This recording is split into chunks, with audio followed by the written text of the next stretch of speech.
Although babies can be completely safe and comfortable in their cribs without any extra items, many companies promote pillows for young babies and newborns.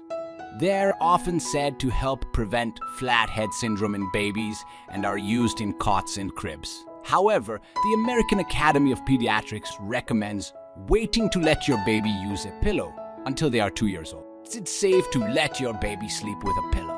Pillows are not safe for babies. You should avoid using a pillow when laying your baby down for rest, as it can increase the risk of sudden death during infancy.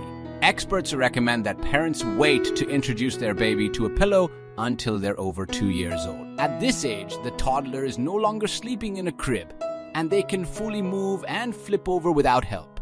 For an infant between 4 and 12 months old especially, additional items like a pillow on their bed can increase the risk of death. To sleep, place your baby on a firm mattress without pillows. It can also be dangerous to let your infant fall asleep on nursing pillows.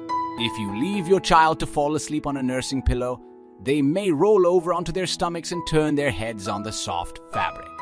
Also, if your baby inclines against the pillow, their head will fall forward. Their airway can get blocked, thus risking their survival. Older kids may be at risk of crib accidents. Your older kid may use a pillow as a step to climb up the crib. They can suddenly fall and sustain a serious injury. What to do if you're worried about flathead syndrome? Flathead syndrome can be caused by a baby sleeping on their backs, and over time, their heads may flatten on one side.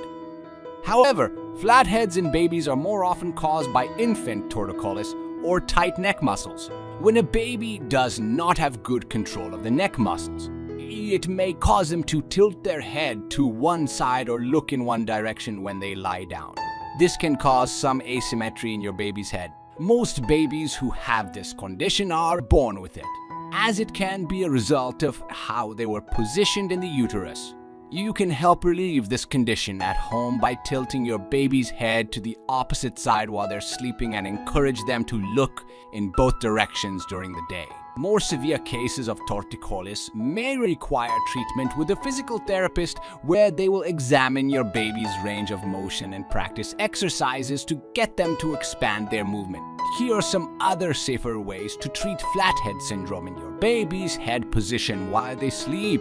When your baby is sleeping on their back, you can change it from left to right, then back to left. If your baby is moving around at night, place them on the head's rounded side touching the mattress. Don't use wedge pillows to maintain their body in one position. Hold your baby as often as possible. Minimize the time your baby spends on their back. When you pick up your baby often, this will minimize pressure on their head. Vary your baby's crib position. Take note of how you lay your baby down in the crib. Always position your baby in the right way to encourage turning the head to the side that has not flattened.